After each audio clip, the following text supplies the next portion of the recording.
अगर मैं आपसे कहूं कि पड़ोसी देश नेपाल भारत में शामिल हो सकता है, तो क्या आप हमारी बातों पर यकीन करेंगे? तो सीधी सी बात है कि आपका जवाब होगा बिल्कुल नहीं, क्योंकि नेपाल अपने आप में ही एक स्वतंत्र देश है जो कि भारत के साथ अच्छे संबंध बनाकर रखता है।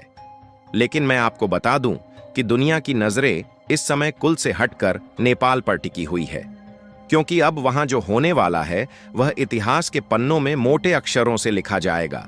क्योंकि आमतौर पर होता यह है कि राजशाही खत्म होती है और लोकतंत्र की रोशनी फैलती है, लेकिन अब नेपाल में इसका उल्टा होने जा रहा है, जहां लोकतंत्र अपनी ढलान पर है और राजशाही फिर से कदम जमाने को तैयार है। सोचने वाली बात यह है कि न सिर्फ राजशाही को वापस लाने के नारे नेपाल में लगाए जा रहे हैं, बल्कि भारत के राज्य उत्तर प्रदेश के सीएम योगी आदित्यनाथ जी के पोस्टर को लेकर नेपाल को हिंदू राष्ट्र बनाने की मांग जोरों शोरों से चल रही है।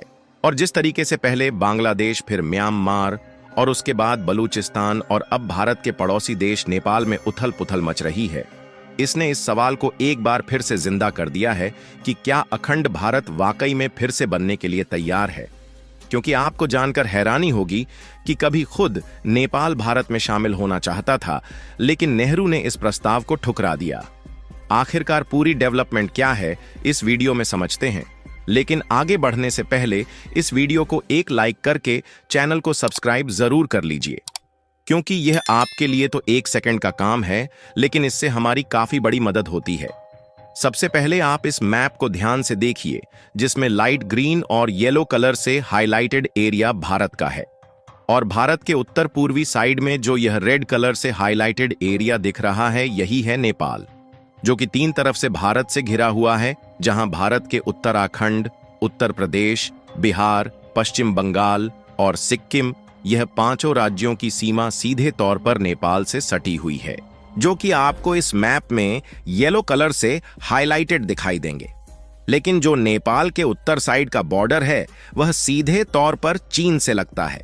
लेकिन भारत के पड़ोस में मौजूद इसी नेपाल के हालात 360 डिग्री पलटा खाने को तैयार है, क्योंकि सवाल खड़े हो रहे हैं कि क्या नेपाल भारत में शामिल हो सकता है।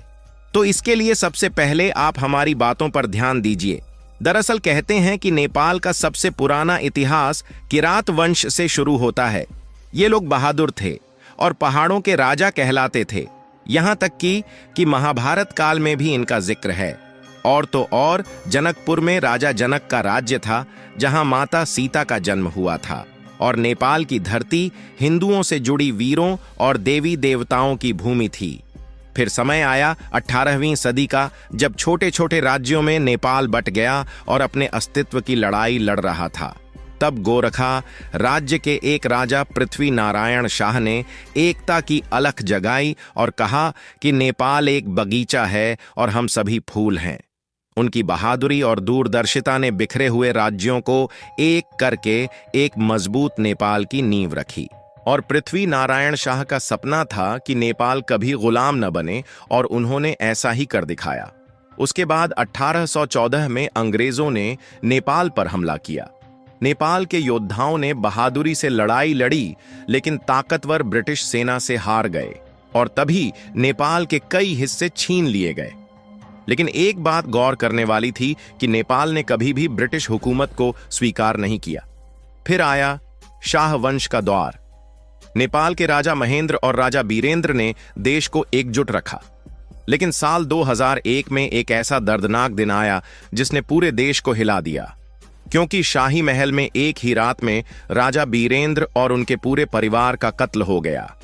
फिर राजा बीरेंद्र के भाई ज्ञानेंद्र ने सत्ता संभाली, लेकिन जनता के दिल में अब विश्वास की जगह गुस्सा था। इसी बीच देश के कोने कोने में असंतोष की लहर दौड़ रही थी।